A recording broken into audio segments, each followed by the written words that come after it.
ตอนแรกใกล้ค่ำตะเวนไกลตกมื้อนี้ผู้ค้ามาบริเวณอ่างเก็บน้ำห้วยหินตาดได้หม้องนี้เขาเจ้ากำลังสร้างแปลงสะพานสปริงเวย์ผายน้ำล้นได้แต่ก่อนหม้องนี้สิเป็นสปริงเวย์ได้บัดนี้เขาเจ้าสิสร้างเป็นสะพานแล้วก็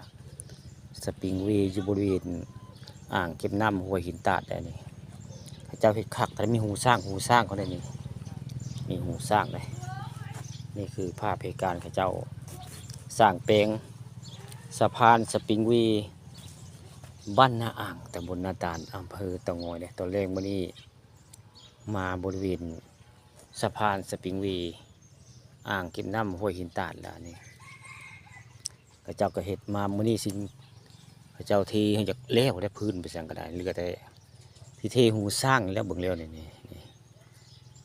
เบิ่งพระเจ้าเห็ดคักอะไรอันนี้ทีมงานมาจับผู้ได้พระเจ้าเอามาจะดงบกไผ่ใหญ่ใช่ไหม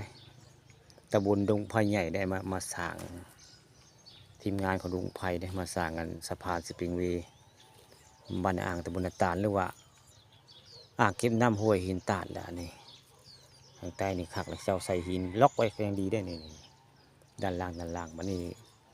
ไม่นั้นมีน้ำกับตึกเฮเซมองกับสิคักพี่น้องนี่พระเจ้าเห็ดคักก็ได้นี่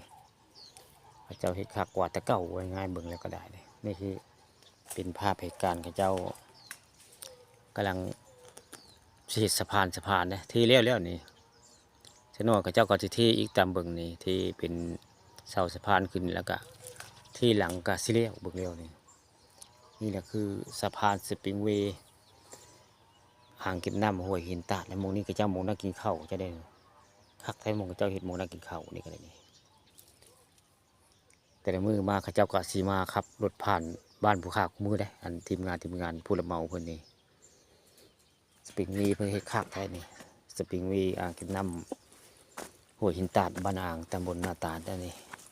ผู้ค้าปานคำผสมวันนี้มาภาพบรรยากาศสะพานสปริงวีบ้านอ่างตำบลตาล